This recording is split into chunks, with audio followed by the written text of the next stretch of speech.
remember standing before the easel in the preschool classroom. I was 3 years old. I remember picking up the paintbrush from the red pot of paint and smushing it into a white splotch that existed on the piece of paper on the easel. When the colors combined, I shrieked in delight and had full body chills. I felt that I had invented the color pink. 2 years later, in kindergarten, I was sent to the principal's office, not for doing something bad, but the teacher wanted me to share a drawing of a giraffe I had made. I had included the pupils and the eyelashes and the knobs on the head. That drawing remained on the wall of the principal's office for the rest of the school year. From a very early age, I knew that I was an artist.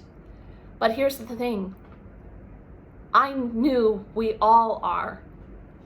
Flash forward to an art studio classroom in my neighborhood, Dumbo, Brooklyn. Dumbo stands for Down Under the Manhattan Bridge Overpass. It's called Creatively Wild and caters to toddlers to adults. This time I am the teacher. I'm working with a 2.5-year-old boy, and we've been painting for about 10 minutes when he blurts out, "I love you." I'm taken aback, but I also get it. Art does this to us. It opens us up. At the same table is a 6-year-old boy who is not at all pleased with this declaration and says rather gruffly, "Love is a strong word." I reflect back to him and validate his words by saying, "Love is a strong word." And we all continue working. By the end of the session, the 6-year-old has gravitated toward our end of the table and is sharing with us the work that he's been doing. One could truly feel the love all around. Isn't it curious that the Beatles launched their song, "All You Need Is Love," in the live satellite performance in July of 1967? Over 400 million viewers in 25 different countries tuned in for this. Carrie Fisher said, "Take your broken heart, make it into art." That's exactly what I did when I found myself in the studio at the end of my 18-year marriage. I was compelled to flip around a paintbrush and use the pointy end and inscribe into a layer of wet paint the words "thank you" over and over and over again. When the piece was completed, I realized I had made a gratitude painting and went to the art supply store the next day and ordered 39 more canvases. Over the next 2 months, I made gratitude paintings. Each one was like a meditation or a mantra, if you will. I was processing the end of my marriage through the lens of gratitude. I was thankful for traveling the world together, that I had always been able to maintain a studio, and above all, that we had had a son together. One of these paintings is black and teal and is reminiscent of Matisse's affinity for these two colors. It reminds me of going to his retrospective at the Museum of Modern Art with my son. We played a game together. I shared with him this observation that Matisse must have liked these colors, and he enthusiastically bounded from gallery to gallery, pointing out where they showed up in the canvases. Other gratitude paintings were blue and were reminiscent of my son's affinity for the ocean. By the time I had completed the 40 paintings, my studio was bathed in gratitude, and so was I. Tony Robbins says, "Anger and gratitude cannot exist at the same time." Regina Thomashauer, feminist icon, author, and teacher, gives the assignment of writing 300 gratitudes on a topic. Once this is completed, any irritability is washed away. Gratitude is the magical elixir of life. It greases the wheels and allows us to live in the flow.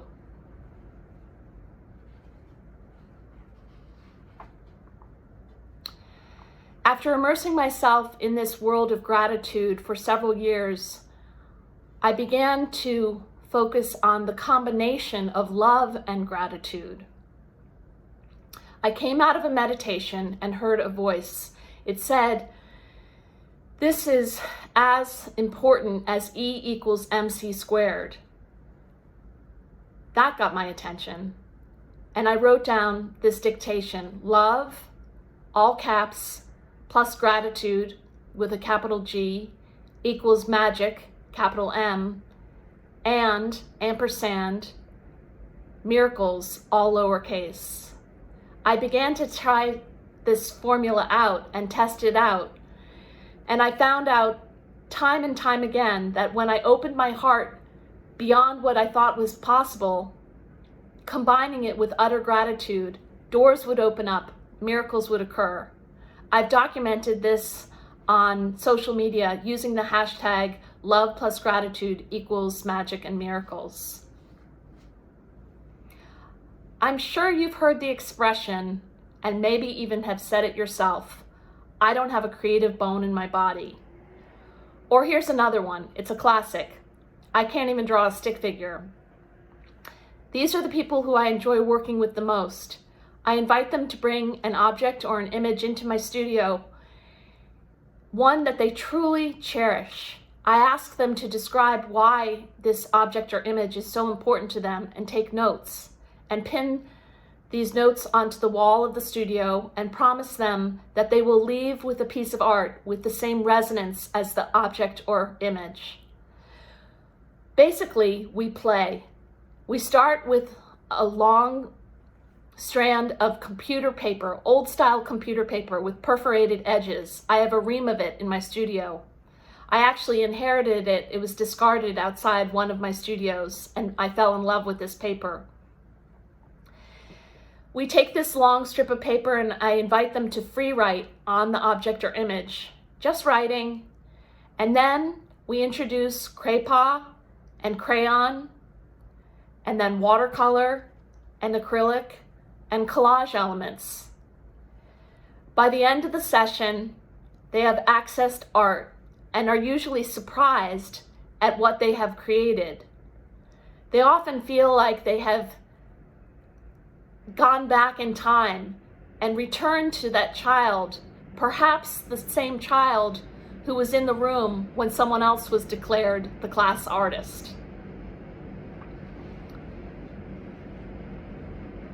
I was speaking with a friend of mine on the phone the other night and told her I was preparing for this talk. She said, "Well, we're all works in progress, WIP." Then she said, "It really should be PIP, play in progress."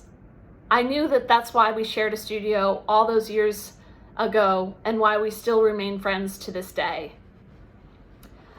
Picasso said, "Every child is an artist. The problem is how to remain one once he grows up." The other night, I was at a friend's studio in the neighborhood. He has tremendous views of the river and the bridges, and he explained how he lucked into this space. He had originally rented a portion of it from a painter from the Rockaways, who was a construction worker. Shortly after moving into the space, this painter confided in him that he was sick of trying to make it in the art world, and he offered him the lease. He returned to the Rockaways to surf and do construction and spend more time with his family. You might think he gave up being an artist, but did he? It seemed to me that his life was a work of art. A few years ago, I was turning in a leased car. It had to be assessed, and the guy doing this assessment was late for the appointment. When he finally got to the garage, he apologized profusely and said, "I'm so sorry to have kept you from the office." I laughed and said, "My eyes are my office." We both laughed at that. What if all of our eyes were our office? The beauty in the world is remarkable, and we literally dance with what is around us on a daily basis. Awe is noticing the sublime, a sunset, a meteor shower, a line of poetry, a newborn baby. All of this leads to reverence and gratitude. Louis Schwarzberg, in his TED Talk, said something that has always struck me. Beauty and seduction are nature's tools for survival. We protect what we fall in love with.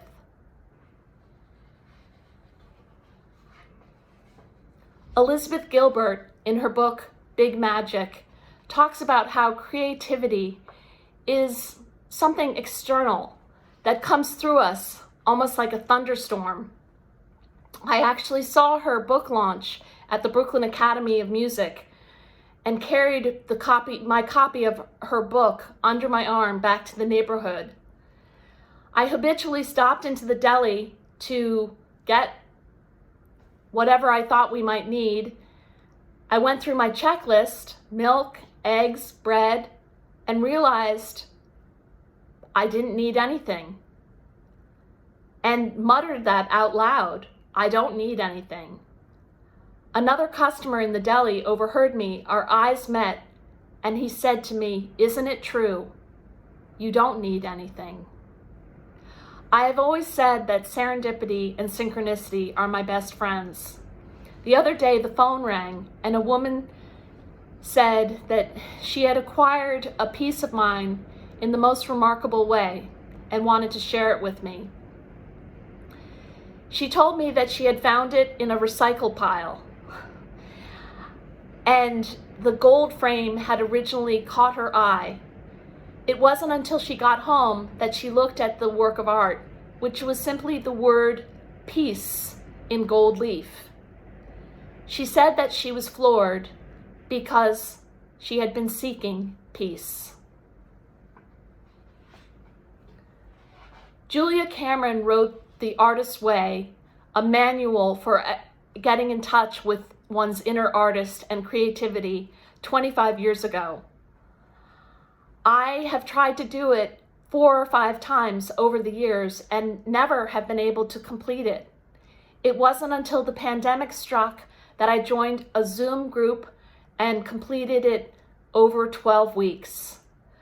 One of the assignments in The Artist's Way is to write one's own artist's prayer. Mine goes like this: Great Creator, thank you for holding me and infusing me and guiding me and prompting me to grow and bloom. Thank you for witnessing me when I have gone off course. Thank you for your patience when I have blocked my own life force. Thank you for guidance and protection for me to persevere. It is with this guidance and protection that I move forward. Allow me to flourish and create with abandon. Allow me to create in your likeness without fear. Allow me to show up and do the work. Allow me to know it is really play. Allow me to enjoy the pleasures of the creative act.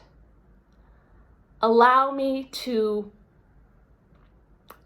fully participate in this dance. Allow me to enjoy the seasons and phases and practice gratitude and wonder. I offer it all back to you.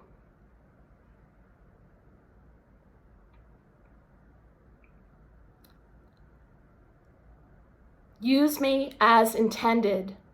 I promise to play and listen to the call. I am happy to be along for the ride.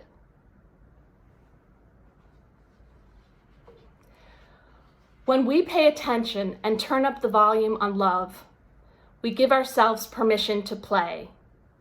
We return to the fearless child we once were and lead our most creative, grateful lives. Whether or not you pick up a paintbrush, it just doesn't matter. With the tools of love and gratitude, your canvas is your life. Thank you.